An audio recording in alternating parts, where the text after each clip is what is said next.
الدین الخالد. خوشحال زندگی کیسے گزارے؟ ایک ایسی زندگی جس میں سکون ہو، جس میں ٹینشن نہ ہو، جس میں ڈپریشن نہ ہو، انسان کا دل، انسان کا دماغ پرسکون ہو. ایسی زندگی کیسے ملے گی؟ اور یہ موضوع ایسا ہے کہ جو ہر انسان سے متعلق ہے. صرف مسلمان اس چیز کی تلاش میں نہیں ہے.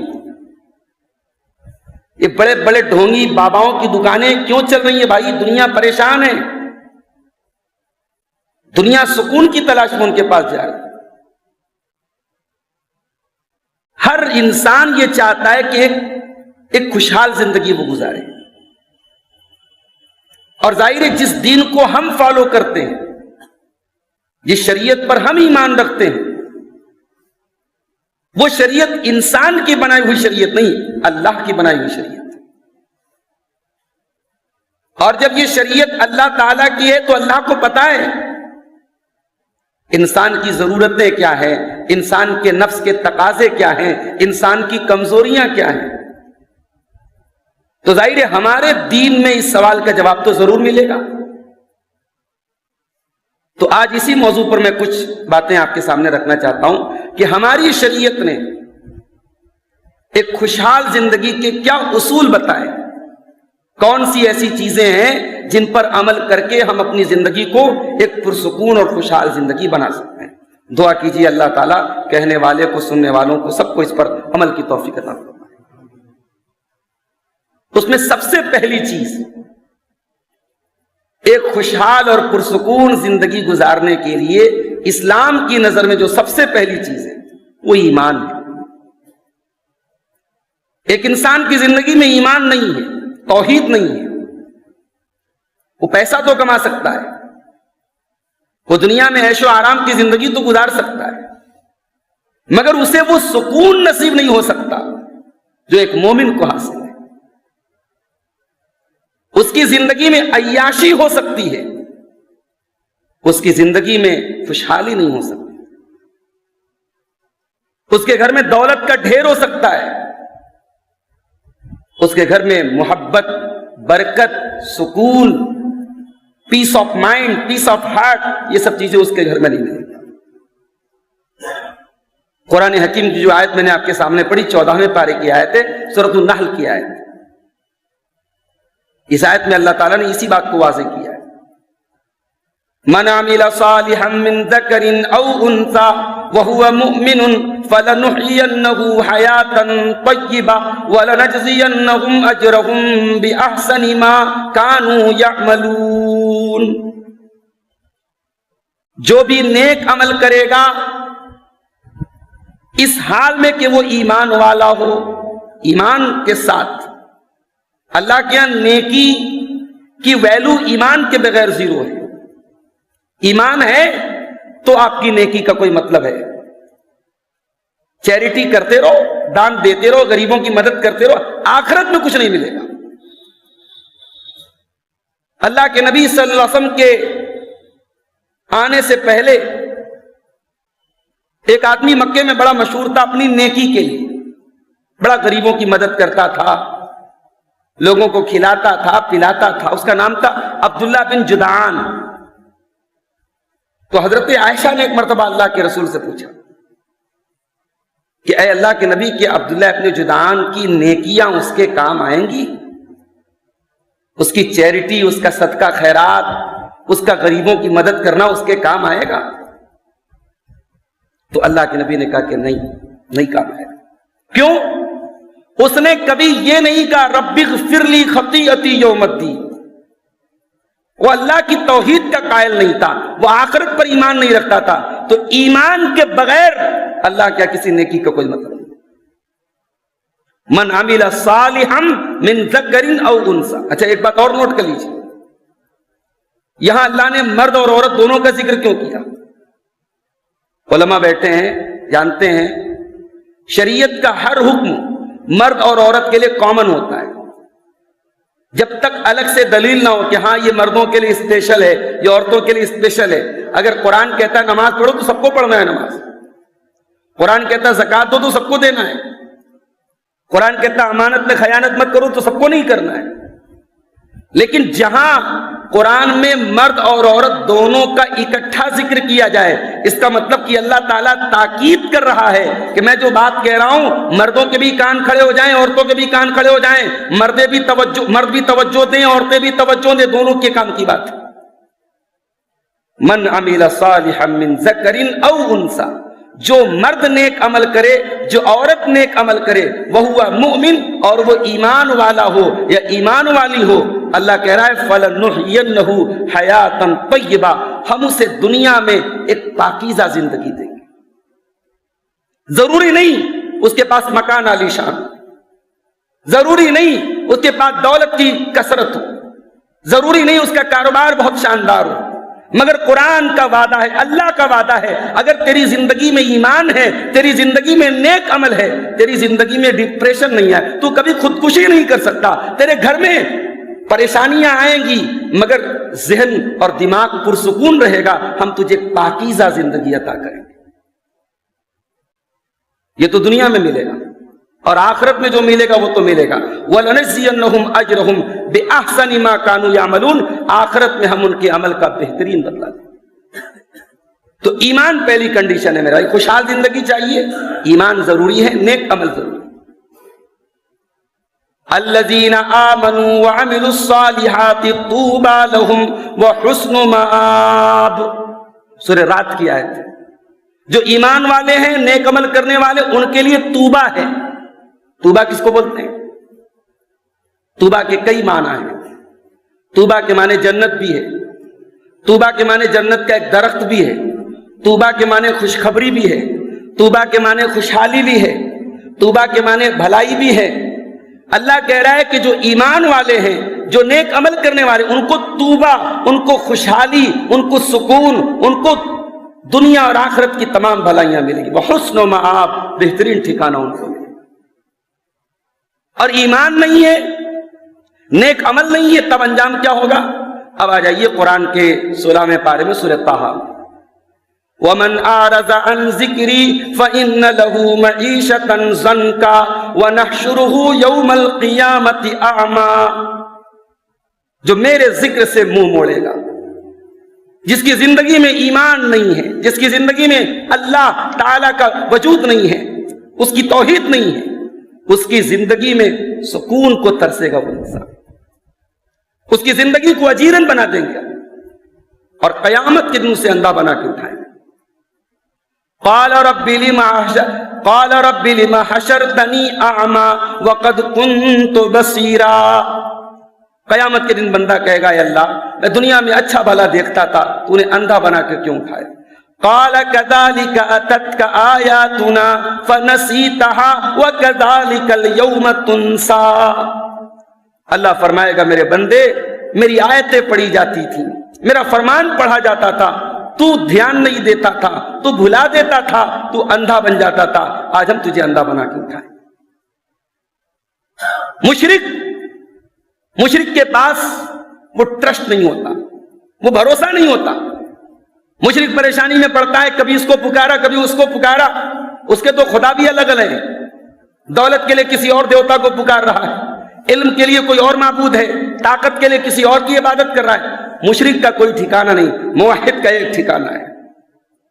موحد وہ ہے جو مشکل کے ٹائم میں اللہ ہی کو یاد کرتا ہے، اس کا غریب نواز، اس کا مشکل کشا، اس کا دستگیر، اس کی بگڑی بنانے والا صرف اللہ ہے۔ اور بڑے افسوس کی بات ہے کہ آج یہ سبق مسلمان بھی بھول گیا۔ بھی محرم کا مہینہ گزر رہا ہے، اس کی 10 تاریخ گزری، سوشل میڈیا پر ایسے بھی ویڈیوز چل رہے ہیں کہ ایک گھوڑا ہے، ایک جانور ہے، اس گھوڑے کو یہ مانا گیا کہ یہ حضرت حسین کا گھوڑا ہے، اور اس گھوڑے کے نیچے سے بچوں کو گزارا جا رہا ہے، یہ عقیدہ رکھے کہ بچے کی تمام بیماریاں دور ہو جائیں۔ اللہ کی عبادت کرنے والی قوم گھوڑے کی عبادت کر رہی ہے، صاحب گھوڑا پرست ہو گئی، جانور پرست ہو گئی یہ قوم۔ اللہ ہم پر رحم کرے میرے بھائی. خوشحالی کہاں سے آئے گی؟ سکون کہاں سے آئے گا؟ برکت کہاں سے آئے گی؟ ہم سے بڑا بے ایمان، ہم سے بڑا منافق کون ہوگا کہ مسجد میں آ کے یہ دعویٰ کرے ایاک نعبد و ایاک نستعین، الہی عبادت صرف تیری کرتے ہیں، مدد صرف تجھ سے مانگتے ہیں، اور مسجد کے باہر نکلے تو مشکل کشا کا لقب کسی اور کو دے دیتے ہیں، غریب نواز کا لقب کسی اور کو دے دیتے ہیں، غوث اعظم کا لقب کسی اور کو دے دیتے ہیں.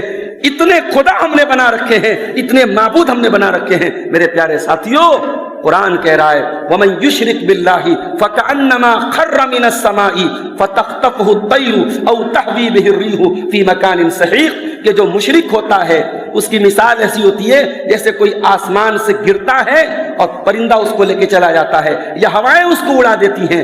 مشرک کے اندر کوئی ثبات نہیں ہے، کوئی پائیداری نہیں ہے، مشرک کے اندر کوئی ٹھہراؤ نہیں ہے. موحد کے اندر ٹھہراؤ ہوتا ہے. موحد ہر مصیبت پہ اللہ کو جاتا ہے. توحید کی حفاظت کیجیے.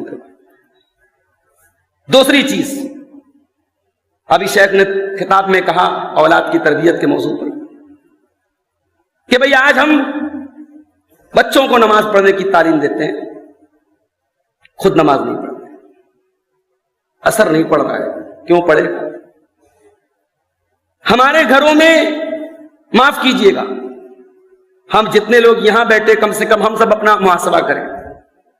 ہم نے دین، عقیدہ، منہج، یہ چند چیزوں کو استعمال کیا ہے. ہماری زندگی میں تقویٰ نہیں ہے، ہماری زندگی میں اللہ کا ڈر نہیں ہے.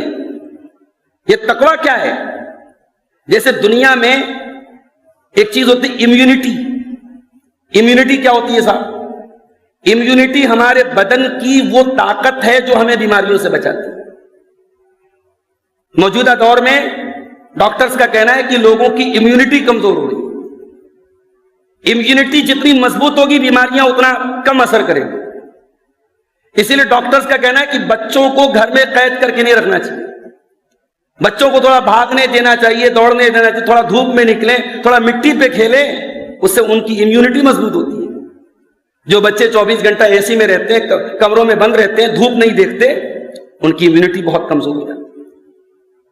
تو جیسے ہمارے جسم کی امیونٹی ہمیں بیماریوں سے بچاتی ہے، ایسے ہی ایک ہماری روح کی امیونٹی ہے جو ہماری روح کو گندگیوں سے بچاتی ہے، ہمیں گناہوں سے بچاتی ہے، اور اس کا نام ہے تقویٰ. اس تقویٰ کی امیونٹی کو ہمیں امپروو کرنے کی ضرورت ہے. آج ہم لوگ رونا رو دے، ماحول بڑا خراب ہے، اپنے بچوں کو کیسے بچائیں ہم ماحول سے؟ ارے آپ تو دلہی پور میں رہتے ہیں، آپ بنارس ایک چھوٹا شہر ہے، آپ ممبئی چلے جائیں، پونا چلے جائیں، آپ کے شہر کے مقابلے میں کہیں زیادہ ترقی یافتہ، کہیں زیادہ ماڈرن وہ شہر ہیں، لیکن دیندار وہاں پر بھی دیندار ہیں. میں تو ایسی ایسی فیملیز کو بھی جانتا ہوں جن کے گھروں میں کروڑوں ہیں، دولت کی کمی نہیں، شہرت کی کمی نہیں، کوئی انجینئر ہے، کوئی ڈاکٹر ہے، کوئی آفیسر ہے، مگر 5 ٹائم کی نماز کی پابندی ہے، چہرے پر شرعی داڑھی ہے، گھر کی عورتوں میں پردے کا ماحول ہے. اس کے بعد وہ نوجوان، ان گھروں کے نوجوان، میں نے کئی ایسی فیملیز کو دیکھا کہ سوموار اور جمعرات کے نفلی روزے رکھتے ہیں. یہ ماحول ان کے گھر کا ہے، یہ ماں باپ نے بنایا ہے بچپن سے ماحول. تو میرے بھائی، ہم جب خود متقی نہیں بنیں گے، ہم اپنے بچوں کو کیا تقویٰ سکھائیں گے؟ تقویٰ کوئی انفرادی چیز نہیں ہے. ہم ایک متقی فیملی بنے، ہمارا پریوار ایک متقی پریوار. ابھی محرم کا مہینہ ہے، ہجرت کے واقعات پر آپ نے باتیں سنی ہوں گی، تقریریں سنی ہوں گی. آپ کبھی غور کیجئے، ہجرت کے سفر میں حضرت ابو بکر صدیق کی پوری فیملی لگی ہوئی ہے. باپ الگ کردار ادا کر رہا ہے، بہنیں الگ کردار ادا کر رہی ہیں، بھائی الگ کردار ادا کر رہا ہے. یعنی آپ کے گھر کے ہر فرد کے اندر دین کی محبت. آپ نے نماز پڑھ لی تو کون سا کمال کر لیا، آپ نے دین کے لیے کچھ کر دیا تو کون سا، آپ کی پوری فیملی کے اندر دین کی محبت ہو. وہ ماحول اپنے گھر کا بنائیے. خوشحال زندگی اگر چاہیے تو گھر میں تقویٰ کا آنا بہت ضروری ہے میرے بھائی. وَمَن يَتَّقِ اللَّهَ يَجْعَل لَّهُ مَخْرَجًا وَيَرْزُقْهُ مِنْ حَيْثُ لَا يَحْتَسِبُ. سورہ طلاق کی آیت. جو اللہ کا تقوی اختیار کرے گا، جس کے اندر اللہ کا ڈر ہوگا، اللہ کہہ رہا ہے ہم اس کو ہر مصیبت سے نکال دیں گے اور ایسی جگہ سے روزی دیں گے وہ سوچ نہیں سکتا۔ روزی چل کے آئے گی آپ کے پاس، تقوی کا راستہ تو اپناؤ۔ یہ کاروبار کے مندے، یہ پریشانیاں، یہ تکلیفیں ختم ہو جائیں گی اگر واقعی میں ہم تقوی والے بن جائیں۔ وَلَوْ أَنَّ أَهْلَ الْقُرَىٰ آمَنُوا وَاتَّقَوْا لَفَتَحْنَا عَلَيْهِمْ بَرَكَاتٍ مِّنَ السَّمَاءِ وَالْأَرْضِ۔ سورہ اعراف کی آیت۔ اگر یہ بستی والے متقی بن جاتے، مومن بن جاتے، تو ہم آسمانوں اور زمین کی برکتوں کے دروازے ان کے اوپر کھول دیتے۔ کتنے گناہ ہیں جو 20 سال پہلے آپ کے دلہی پور میں، ہمارے بنارس کے محلوں میں بڑے عیب مانے جاتے تھے، آج عام ہو گیا۔ ایک زمانہ تھا گلگڈا کے شراب کے ٹھیکوں سے کوئی گزرتا تھا، لوگ تھوکتے تھے کہ تو کوئی پیکڑ آدمی، شرابی آدمی۔ آج تو صاحب فیشن بن گیا، آج تو آپ چھانٹیے، آپ نکالیے کہ کون سا نوجوان شراب نہیں پیتا ہے، کون سی لڑکی ہے جس کا افیئر نہیں ہے، کون سا نوجوان ہے جو زناکاری اور بدکاری میں ملوث نہیں۔ آج چھانٹنا پڑے گا، آج چراغ لے کے ڈھونڈنا پڑے گا میرے بھائیوں، آج وہ ماحول ہے۔ حضرت انس رضی اللہ تعالیٰ عنہ اللہ کے نبی کے وہ صحابی ہیں جو سب سے لمبی عمر پاتے ہیں صحابہ میں، تقریباً 100 سال کی انہوں نے عمر پائی تھی۔ 70 بچوں، پوتوں، نواسوں کو تو انہوں نے اپنے ہاتھ سے دفن کیا تھا، بہت اولاد والے تھے، بڑی کثیر الاولاد تھے۔ اللہ کے نبی نے ان کے حق میں دعا کی تھی کہ اللہم اکثر مالہ وعمرہ، اے اللہ ان کے مال میں اضافہ فرما دے اور ان کے عمر میں اضافہ فرما دے، ان کی اولاد میں اضافہ فرما دے۔ پیسہ بھی کمایا، بچے بھی خوب ہوئے، لمبی عمر پائی حضرت انس۔ حضرت انس اپنے دور کے لوگوں سے کہہ رہے ہیں، یہ کب کا دور ہے بھائی؟ یہ تابعین کا دور ہے۔ یہ حضرت انس کا انتقال تقریباً، میری یادداشت اگر دھوکہ نہیں کھا رہی ہے تو 90 سے 100 کے قریب میں ان کا انتقال ہوتا ہے، نہیں آپ مان لیجئے کہ 70-80 ہجری میں ان کا انتقال ہوا ہوگا۔ اس دور میں حضرت انس کیا کہتے ہیں، بخاری کی روایت ہے، کہتے ہیں انکم لتعملون اعمالا ہی ادق فی اعینکم من الشعر ان کننا لنعدها علی عہد رسول اللہ صلی اللہ علیہ وسلم من الموبقات۔ کہتے او لوگو، آج بہت سارے ایسے عمل تم کرتے ہو جو تمہاری نظر میں بہت ہلکے ہیں، بال سے بھی زیادہ باریک ہیں، مگر رسول کی حیات میں، رسول کی زندگی میں ہم ان اعمال کو، ان حرکتوں کو ہلاک کر دینے والا سمجھتے تھے۔ جب تقوی میں کمی آتی ہے میرے بھائی تو بہت سارے گناہوں کو لے کر کے ہمارے دل میں جو ایک حساسیت ہونی چاہیے وہ ختم ہو جاتی ہے۔ ہو رہا ہے صاحب، چلنے تو زنا عام ہو رہا ہے، شراب عام ہو رہی ہے، بے نمازیوں کی کثرت ہے، اولاد بے راہ کی طرف جا رہی ہے، بچیاں بے راہ کی طرف جا رہی ہیں۔ کالجوں میں کیا ہو رہا ہے، یونیورسٹیوں میں کیا ہو رہا ہے، نمو گھاٹ پہ کیا ہو رہا ہے، جے سی مال میں کیا ہو رہا ہے، آئی پی مال میں کیا ہو رہا ہے، پارکوں میں کیا ہو رہا ہے، تفریح گاہوں میں کیا، ہماری آنکھیں بند ہیں، ہم اندھے ہیں؟ ہم اندھے نہیں ہیں، سب دکھ رہا ہے، ہمیں سب دکھ رہا ہے، سب نظر آ رہا ہے، مگر ہم نے آنکھیں بند کر دی، چل رہا ہے، فیشن ہے۔ یہ تقوی کی کمی ہے میرے بھائی۔ برائی سے اپنے دامن کو بچانا، اپنی فیملی کو بچانا، یہی تقوی ہے۔ حضرت ابی بن کعب رضی اللہ تعالیٰ عنہ، ان سے حضرت عمر نے پوچھا، صحابی نے صحابی سے پوچھا تقوی کس کو کہتے ہیں؟ ابی بن کعب نے کہا اے امیر المومنین، تقوی کا مطلب میں آپ کو بتاتا ہوں، پہلے ایک سوال کا جواب دیجیے۔ هل مررت بطریق ذات شوکہ، کبھی آپ کا گزر ایسے راستے سے ہوا جس پہ دونوں طرف کانٹے دار جھاڑیاں ہوں اور راستہ بالکل تنگ ہو؟ کہا کہ ہاں گزر تو ہوا۔ کہا کیسے گزرتے آپ؟ ایسے راستے سے جانا پڑے تو کیسے گزرتے؟ حضرت عمر نے کہا اشمر ثیابی، کپڑے کو سمیٹ لیتا ہوں، دھیرے دھیرے اپنا دامن بچا کے نکل جاتا ہوں۔ کہا یہی تقوی ہے۔ گناہوں کے کانٹے، شیطان کے کانٹے، نفس کے کانٹے، خواہشات کے کانٹے تو آئیں گے راستے میں۔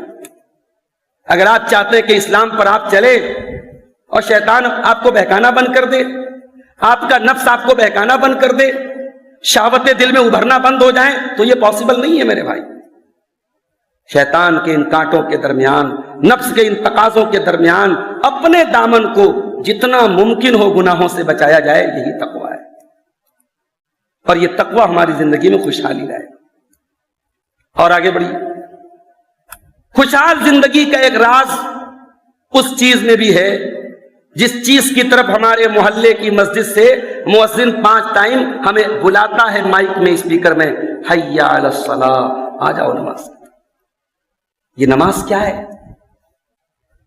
یہ نماز آپ کے رب کے ساتھ آپ کو کمیونیکیٹ کرتی ہے، آپ کے رب کے ساتھ آپ کی بات چیت کا ذریعہ ہے۔ بندہ جب اللہ کے آگے سجدہ کرتا ہے، اللہ کے پیارے نبی صلی اللہ علیہ وسلم فرماتے ہیں، صحیح مسلم کی روایت ہے، اقرب ما یکون العبد من ربہ وہو ساجد، بندہ اپنے رب سے سب سے زیادہ قریب کب ہوتا ہے؟ سجدے کی حالت میں۔ آپ نے رب کے آگے سجدہ کیا، اب رونا اپنا دکھڑا، اب پیش کرو اپنے رب کی بارگاہ میں اپنا شکوہ۔ بچہ بیمار ہے، اولاد نافرمان ہے، کاروبار نہیں چل رہا ہے، گھر کی دقت ہے، قرض کی دقت ہے، دنیا کے سارے مسائل، ساری مشکلات اس مالک کے سامنے پیش کرو جس کے پاس ہر مشکل کا حل ہے۔ میرے بھائی، اپنے رب کے ساتھ اپنے تعلق کو جوڑ دو۔ نماز ہمیں جوڑتی ہے میرے بھائی۔ نماز کا ٹائم ہوتا تھا، اللہ کے پیارے نبی حضرت بلال سے کہتے تھے، ارحنا بالصلاۃ، اے بلال وقت تو ہو گیا نا نماز کا، جلدی سے جماعت کھڑی کر دو، اقامت جلدی سے بول دو، نماز کھڑی ہو جائے، محمد اکرم کے دل کو سکون مل جائے۔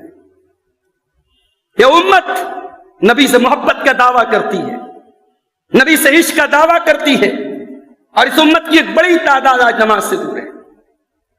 اس امت کو اپنے نبی کے آخری الفاظ میں یاد نہیں ہے۔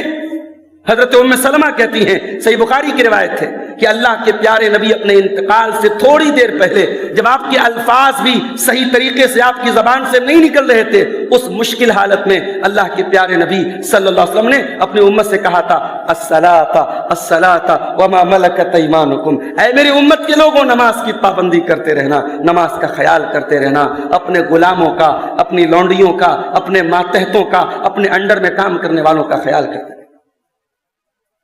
آخری نماز، اللہ کے نبی کا انتقال ہوا ہے چاشت کے وقت، فجر کی نماز کا وقت آیا، حضرت ابوبکر صدیق نماز پڑھا رہے ہیں، صحابہ پیچھے نماز پڑھ رہے ہیں۔ اللہ کے نبی صلی اللہ علیہ وسلم کو تھوڑا افاقہ محسوس ہوا، آپ اٹھے، کئی دن کے بعد آپ خود سے اپنے بستر سے اٹھے، اٹھ کر کے اپنے کمرے کے حجرے کے دروازے پر آئے، پردہ ہٹایا، دیکھا میرے صحابہ نماز پڑھ رہے ہیں، ابو بکر نماز پڑھا رہے ہیں، میرے صحابہ نماز پڑھ رہے ہیں، محمد الرسول اللہ کے چہرے پر مسکراہٹ آ گئی میرے بھائی۔ یہ نبی کی مسکراہٹ اس بات کی دلیل تھی کہ میرے صحابہ میرے مشن پہ لگے ہوئے ہیں، میرے صحابہ میرے بتائے ہوئے راستے پہ چل رہے ہیں، یہ نماز کو قائم کر رہے ہیں، یہ نماز سے دور نہیں ہے، یہ اللہ کے ذکر سے دور نہیں ہے۔ وہ مسکراہٹ ایسی تھی کہ صحابہ کرام نے نماز کی حالت میں نبی کا اپنے حجرے کے دروازے پر آنا محسوس کر لیا، نبی کا مسکرانا محسوس کر لیا صحابہ نے۔ یہ امت آج نماز سے دور ہے میرے بھائی۔ نماز کے بغیر خوشحالی نہیں آ سکتی، نماز کے بغیر سکون نہیں آ سکتا۔ اور یاد رکھو، جن گھروں میں نماز کی پابندی نہیں ہے، جن نوجوانوں کے اندر نماز کی پابندی نہیں ہے، ان نوجوانوں کا اپنے آپ کو گناہوں سے اور شہوتوں کے جال سے بچانا بہت مشکل ہے۔ نماز کے اندر یہ چھمتا ہے کہ وہ ہمیں برائی سے روکتی ہے۔ اللہ نے فرمایا، ان الصلاۃ تنہا عن الفحشاء والمنکر، یہ نماز تم کو بے حیائی سے روکے گی، یہ نماز تم کو برائی سے روکے گی۔ اللہ نے فرمایا سورہ مریم کے اندر اپنے نبیوں کا تذکرہ کرنے کے بعد، فخلف من بعدهم خلف اضاعوا الصلاۃ واتبعوا الشہوات فسوف یلقون غیا، کہ میرے پیغمبروں کے بعد ایسے نالائق لوگ آئے، ایسے گھٹیا لوگ آئے جنہوں نے نمازوں کو برباد کیا اور خواہشات کی پیروی کی۔ اس کا مطلب کہ جب نمازیں برباد ہوں گی تو آٹومیٹک خواہشات کی پیروی ہوگی، زنا ہوگا، شراب آئے گی، حرام کمائی آئے گی، بدکاری آئے گی۔ نماز کی پابندی خود بہت ساری برائیوں سے بچاتی۔ اس لیے میرے بھائیوں، اپنے گھروں میں نماز کا ماحول پیدا۔ اور آگے بڑھیے، خوشحالی کا راز ایک اور چیز میں ہے، اور وہ چیز ہے توبہ و استغفار۔ ہمارے اوپر جو پریشانیاں آتی ہیں، قرآن کہہ رہا ہے کہ یہ پریشانیاں کہیں نہ کہیں ہمارے گناہوں کی وجہ سے آتی۔ وما اصابکم من مصیبت فبما کسبت ایدیکم، تمہیں جو بھی مصیبتیں پہنچتی ہیں تمہارے اپنے کرتوتوں کا نتیجہ ہے۔ تو جب ہماری مصیبتیں ہمارے گناہوں کا نتیجہ ہیں تو ہم توبہ کریں اللہ سے، معافی مانگے اللہ سے، استغفار کریں اللہ سے. اور ہم جب استغفار کریں گے تو اب قرآن کا 29واں پارہ اٹھائیے. حضرت نوح علیہ السلام اپنی قوم سے کہتے ہیں فَقُلْتُ اسْتَغْفِرُوا رَبَّكُمْ إِنَّهُ كَانَ غَفَّارًا يُرْسِلِ السَّمَاءَ عَلَيْكُمْ مِدْرَارًا وَيُمْدِدْكُمْ بِأَمْوَالٍ وَبَنِينَ وَيَجْعَلْ لَكُمْ جَنَّاتٍ وَيَجْعَلْ لَكُمْ أَنْهَارًا. اے میری قوم کے لوگوں، استغفار کرو، اللہ سے اپنے گناہوں کی معافی مانگو، اللہ کے سامنے گڑ گڑاؤ اور اپنے گناہوں کی مغفرت طلب کرو. اللہ بارش بھی نازل کرے گا، اللہ تمہیں اولاد بھی دے گا، اللہ تمہیں مال بھی دے گا، تمہارے باغات کو پھلوں سے بھی بھر دے گا، دنیا کے سارے مسائل حل ہو جائیں گے. توبہ اور استغفار. اور آگے بڑھیں. ایک اور چیز ہے جو ہماری خوشحالی کا راز ہے، اور وہ چیز ہے دعا. جب بھی ہمارے اوپر مصیبت ہے اللہ کی بارگاہ میں ہم دعا کریں. بندہ جب اللہ کے سامنے ہاتھ اٹھاتا ہے، ترمذی اور نسائی کی صحیح روایت ہے، ان ربکم حی کریم یستحی اذا رفع الرجل الیہ یدیہ. جب بندہ اپنے رب کے سامنے ہاتھ پھیلاتا ہے تو اللہ اپنے بندے کو خالی ہاتھ نہیں لوٹاتا. اللہ حیا والا ہے. حالانکہ اللہ کی حیا ہماری حیا کی طرح نہیں ہے. اللہ کی حیا اس کی شان کے لائق. ہماری حیا تو کبھی کبھی کمزوری کی وجہ سے ہوتی ہے. اللہ حیا والا ہے جیسی اس کی شان کے لائق ہے. اور جب بندہ اللہ کے سامنے ہاتھ پھیلاتا ہے تو اللہ اپنے بندے کی دعا کو رائے گا نہیں ہونے دیتا. مسند احمد کی روایت ہے، اللہ کے پیارے نبی فرماتے ہیں صلی اللہ علیہ وسلم کہ جب بندہ دعا کرتا ہے تو یا تو اللہ تعالیٰ اس کی دعا کو قبول کر لیتا ہے، او صرف عنہ من السوء مثلا، یا اس دعا کی وجہ سے کوئی پریشانی کو دور کر دیتا ہے. دعا کیا کرو میرے بھائیوں. ہم نہیں جانتے کون سا ایکسیڈنٹ ہماری دعا کی وجہ سے ٹل گیا، کون سی ہماری بیوی کو ہونے والی بیماری ہماری دعا سے ٹل گئی، ہمارے کاروبار میں ہونے والا کون سا گھاٹا ہماری دعاؤں سے ٹل گیا، ہم نہیں جانتے. اللہ کے نبی کہہ رہے ہیں بندہ دعا کرتا ہے یا تو اللہ دعا قبول کرتا ہے یا کوئی پریشانی کو ٹال دیتا ہے. بس ایک کنڈیشن ہے، ما لم يدع بإثم او قطيعة رحم، کہ دعا میں کوئی حرام چیز نہ مانگی جائے اللہ سے، کسی رشتے کو کاٹنے کی دعا نہ کی جائے، کسی گناہ کی دعا نہ کی جائے. صحابہ نے کہا اذا نکثر یا رسول اللہ، اے اللہ کے رسول تب ہم خوب دعا کریں گے. تو اللہ کے رسول نے فرمایا اللہ اکثر، تم جتنی دعا کرو گے اللہ اس سے زیادہ دینے والا. اللہ کے خزانے میں کوئی کمی آنے والی نہیں. خوشحالی کا راز ایک اور چیز میں ذکر. اللہ کا ذکر کتنا کرتے ہیں. فاذکرونی اذکرکم، میرے بندو میرا ذکر کرو میں تمہیں یاد رکھوں گا. ہماری زندگی میں اللہ کا ذکر ہے؟ ہم اللہ کو یاد رکھتے ہیں؟ نہیں یاد رکھتے. کتنے مسلمان ہیں جن کے گھروں میں 24 گھنٹے گزر جاتے ہیں کوئی ایک بار اللہ کا نام لینے والا نہیں.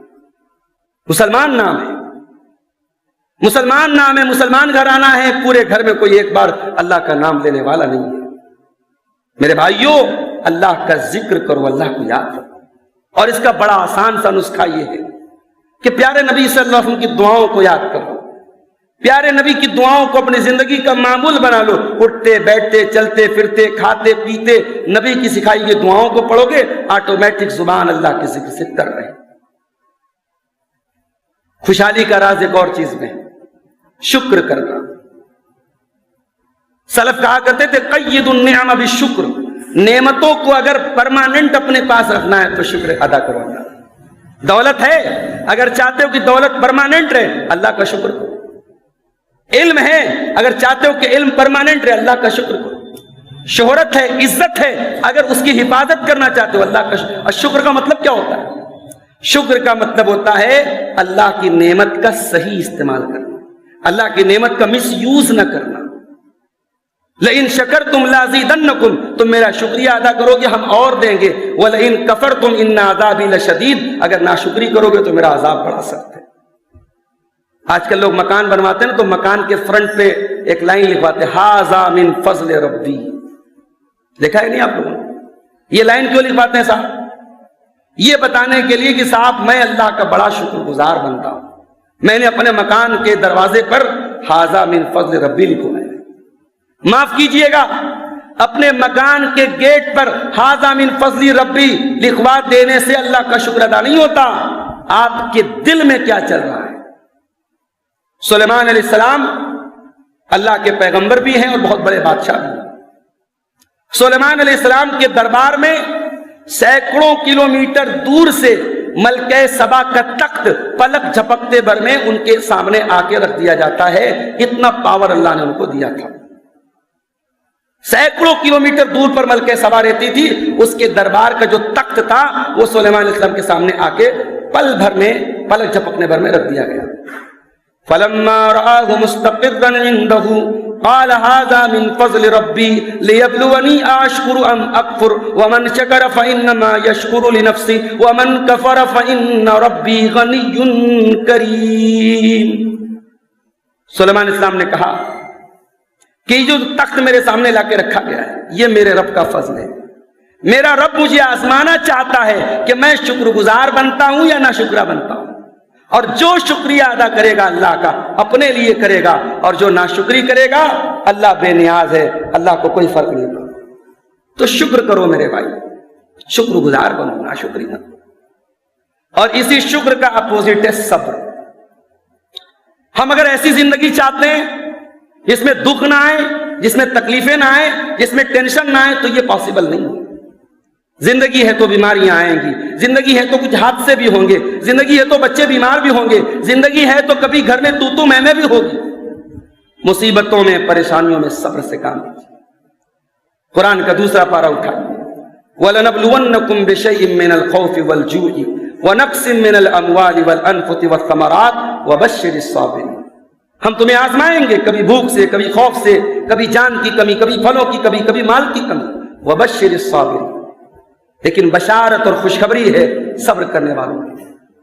صبر کرنے والوں کی پہچان کیا ہے؟ الذین اذا اصابتہم مصیبہ قالوا انا للہ وانا الیہ راجعون۔ یہ تو پڑھتے ہیں نا ہم لوگ، کسی کے انتقال کی خبر سنتے فوراً پڑھتے ہیں انا للہ وانا الیہ راجعون۔ اس کو صرف پڑھتے ہیں کہ سمجھتے بھی ہیں؟ انا للہ وانا الیہ راجعون کا مطلب سمجھتے ہیں؟ اس کا مطلب ہے کہ ہم اللہ کی پراپرٹی ہیں، اور مالک کو اپنی پراپرٹی میں ہر تصرف کرنے کا اختیار ہے۔ جو مالک ہے وہ اپنی پراپرٹی کے ساتھ جو چاہے کرے، مالک کے فیصلے پر پراپرٹی کو اعتراض کا حق حاصل نہیں ہے۔ جب ہم اللہ کی ملکیت ہیں، اللہ ہمارا مالک ہے، وَإِنَّا إِلَيْهِ رَاجِعُونَ، اور پلٹ کے اللہ کے پاس جانا ہے، تو زندگی میں کسی بھی حادثے پر، کسی بھی موت پر، کسی بھی نقصان پر، کسی بھی پریشانی پر چلانا، چیخنا، کپڑے پھاڑنا، گریبان چاک کرنا، سینہ پیٹنا، نوحہ کرنا، یہ سب حرام ہے، حرام ہے، حرام ہے۔ صبر کریں، ہم مصیبتوں میں صبر کریں۔ اب یہ ایک ایک پوائنٹ پر اگر بات کی جائے تو بہت تفصیل سے بات ہوگی کہ صبر کا کیا مطلب ہے، صبر کے میں مختصر میں بات آگے بڑھا رہا ہوں۔ نعمت ملے تو شکر ادا کرو، مصیبت آئے تو صبر سے کام۔ خوشحال زندگی کا ایک اور راز ہے، اور وہ ہے توکل۔ اللہ کی ذات پر آپ کو بھروسہ کتنا ہے؟ ذرا سی مشکلات آئیں اور آپ کا ایمان ڈگمگانے لگا، ذرا سی پریشانیاں آئیں اور آپ کو لگا کہ میں سچے دین پہ چل رہا ہوں کہ نہیں چل رہا ہوں، میرا اسلام سچا ہے کہ نہیں ہے۔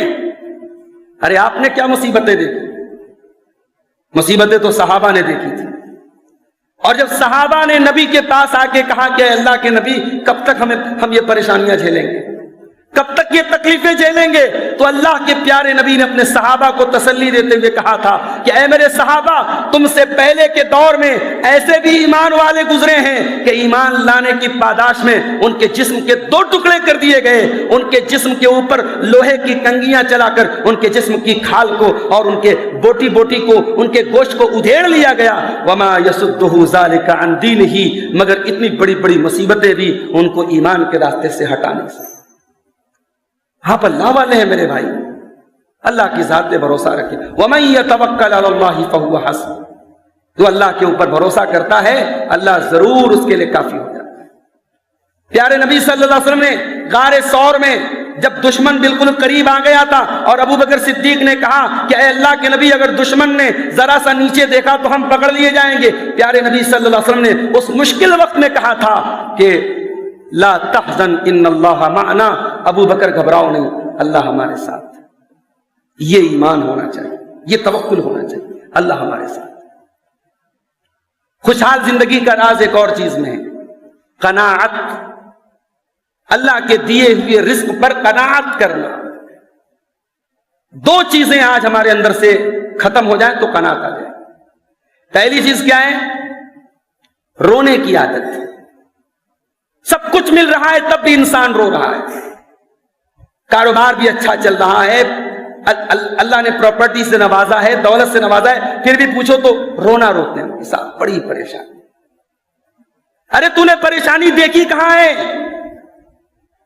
تیرے بچے خوشحال ہیں، تیرے پاس سر چھپانے کو چھت موجود ہے، تو چین سے 2 ٹائم کی روٹی کھا رہا ہے۔ جا ذرا کینسر ہاسپٹل میں جا کے دیکھنا لوگ کیسے زندگی کے لیے ترس رہے ہیں، کیسے لوگ بھاگے بھاگے پھر رہے ہیں کہ کوئی چند پیسے دے دے تم اپنے باپ کی زندگی بچا لو، اپنے بھائی کی زندگی بچا لو۔ میرے بھائیوں، ہمارے اندر قناعت نہیں۔ پیسہ کمانے کی راہ میں انسان آج بھاگنا جانتا ہے، دوڑنا جانتا ہے، رکنا نہیں جانتا۔ یہ حرام کمائی کے راستے کیوں اپنا رہا ہے انسان؟ اس کا مطلب کہ حلال کو اپنے لیے کافی نہیں سمجھا، تبھی تو حرام کا راستہ اپنا رہا ہے۔ حلال کو اپنے لیے کافی سمجھو میرے بھائیوں، یہی قناعت ہے۔ اللہ کے پیارے نبی صلی اللہ علیہ وسلم فرمایا، قد افلح من اسلم ورزق کفافا وقنعه اللہ بما آتا۔ 3 نعمتیں جس کو مل جائیں وہ کامیاب ہے۔ اسلام مل گیا اور اتنی روزی مل گئی کہ کام چل رہا ہے، محتاج نہیں ہے کسی کے، بیوی بچے سکھ چین سے کھا رہے ہیں، سکھ چین سے رہ رہے ہیں، کسی کے محتاج نہیں ہے۔ اور تیسری چیز، اللہ نے جو دے دیا ہے اس پر قناعت ہے، کوئی لالچ نہیں ہے، حرام کی طرف جانے کی تمنا نہیں، بس حلال طریقے سے پیسہ کمائیے، کوئی پرابلم نہیں، حلال کی کوئی حد نہیں ہے۔ صحابہ میں کروڑ پتی صحابہ بھی تھے، حضرت عباس کا انتقال ہوا، کئی لاکھ نہیں کئی کروڑ چھوڑ کے گئے۔ عبد الرحمن بن عوف کروڑ پتی صحابی تھے، صحابہ میں کروڑ پتی لوگ بھی تھے۔ حلال کی کوئی لمٹ نہیں ہے میرے بھائیوں، لیکن حلال کو چھوڑ کے جب آدمی حرام کی طرف بھاگنے لگے اس کا مطلب کی قناعت نہیں۔ اور 2 چیزیں اور بیان کر کے بات ختم کر رہا ہوں۔ ہمارے فاروق چاچا نے کہا کہ 8:30 پر اذان ہے، 8:45 پہ جماعت ہے، لیکن کچھ وقت بڑھ سکتا ہے، فوراً اذان ہوگی انشاءاللہ، فوراً جماعت ہم لوگ کھڑی کر دیں گے۔ 2 چیزیں اور بیان کر کے بات ختم کر رہا ہوں۔ خوشحال زندگی کا راز ایک اور چیز ہے، اور وہ چیز ہے دوسروں کے ساتھ بھلائی کرنا۔ درد دل کے واسطے پیدا کیا انسان کو، آپ کے دل میں درد ہونا چاہیے۔ کسی محتاج کو، کسی پریشان حال کو آپ دیکھیں اور آپ مدد کر سکتے ہیں تو کریں، نہیں کر رہے تو ایمان کی کمزوری ہے۔ اللہ کے پیارے نبی نے فرمایا، المسلم اخو المسلم، مسلمان کا بھائی ہے، لا یظلمہ ولا یسلمہ، مسلمان پر ظلم نہیں کرتا، مسلمان کو بے سہارا نہیں چھوڑتا۔ ومن کان فی حاجت اخیہ کان اللہ فی حاجتہ، جو اپنے بھائی کی ضرورت کو پوری کرنے میں لگا رہتا ہے اللہ اس کی ضرورت کو پوری کرنے میں لگا رہتا ہے۔ اور آگے آپ نے فرمایا، من فرج عن مسلم قربۃ من قرب الدنیا، جو کسی مسلمان کی دنیا کی کوئی تکلیف کو دور کرتا ہے، نفس اللہ عنہ قربۃ من قرب یوم القیامہ، اللہ قیامت کے دن اس کی کوئی تکلیف کو دور کرتا ہے۔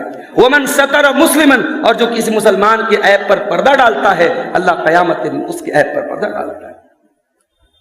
احسان کرو میرے بھائی، بھلائی کرو، دولت والے ہو دولت کے ذریعے کام آؤ، سماج میں رتبہ ہے، اسٹیٹس ہے، اپنے اسٹیٹس کا استعمال کر کے لوگوں کے کام آؤ، طاقتور ہو اپنی طاقت کو لوگوں کے کام مفید، لوگوں کے لیے مفید بننے میں استعمال کرو، لوگوں کو اپنی ذات سے بھلائی پہنچاؤ۔ اللہ کے پیارے نبی نے فرمایا، خیر الناس انفعهم للناس، سب سے بہترین انسان وہ ہے جو جس کی ذات سے لوگوں کو فائدہ پہنچے۔ اور یقین کرو میرے بھائی، کبھی زندگی میں تجربہ کر کے دیکھ لینا، اگر آپ کی ذات سے کسی مظلوم کے آنسو ختم ہو گئے، آپ کے چند پیسوں نے یا آپ کے دیے 5 منٹ کے وقت نے یا آپ کے چند میٹھے بول نے کسی مجبور اور مظلوم اور بے سہارا کو وقتی طور پر تسلی بھی دے دی نا، تو آپ اپنے دل میں ایک سکون محسوس کریں گے۔ واللہ وہ سکون کروڑوں کی دولت میں نہیں ہے، وہ سکون جو دوسروں کے کام آنے میں۔ اس لیے قرآن کی جو سب سے جامع آیت ہے، قرآن کی ایک آیت ایسی ہے جس کو علماء نے کہا کہ سب سے جامع آیت ہے، اس میں 3 باتوں کا اللہ نے حکم دیا اور 3 باتوں سے منع کیا۔ اس ایک آیت پر بھی علماء نے پوری کتاب لکھی ہے۔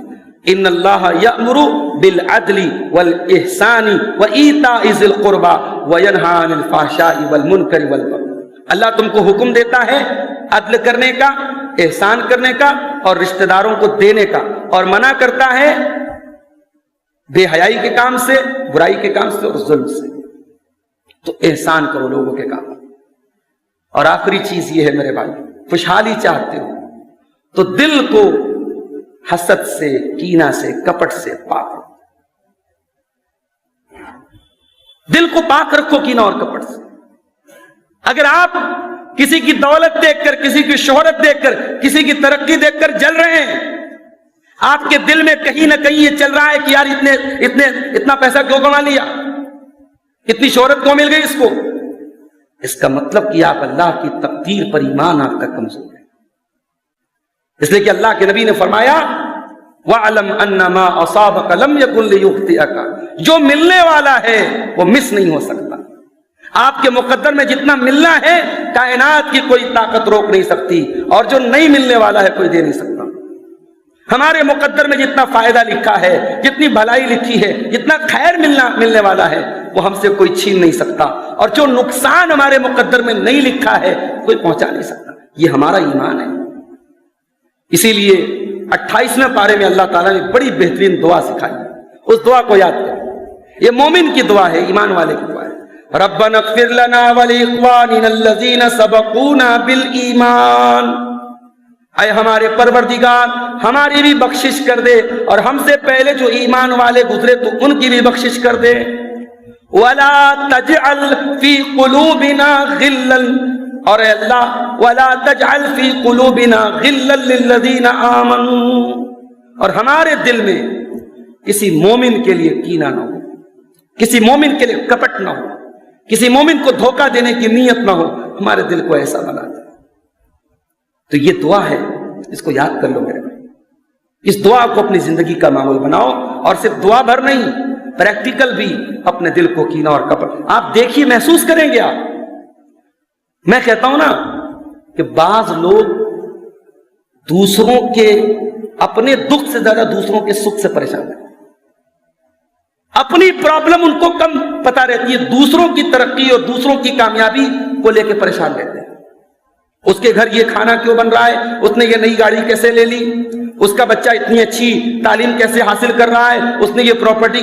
ارے بھائی کیوں رونا روتے ہو، کیوں دوسروں کے چکر میں پڑتے ہو؟ اپنے دل کو ان چیزوں سے پاک رکھو. تو یہ 12 چیزیں میں نے آپ کے سامنے بیان کی ہیں. خوشحال زندگی کے یہ 12 اصول ہیں. ان پر انشاءاللہ اگر ہم عمل کریں ہماری زندگی میں خوشحالی آ سکتی ہے. اللہ تعالیٰ سے دعا ہے رب العالمین ان چیزوں پر ہم سب کو عمل کی توفیق عطا فرمائے. آمین. وآخر دعوانا الحمدللہ رب العالمین. السلام علیکم ورحمۃ اللہ.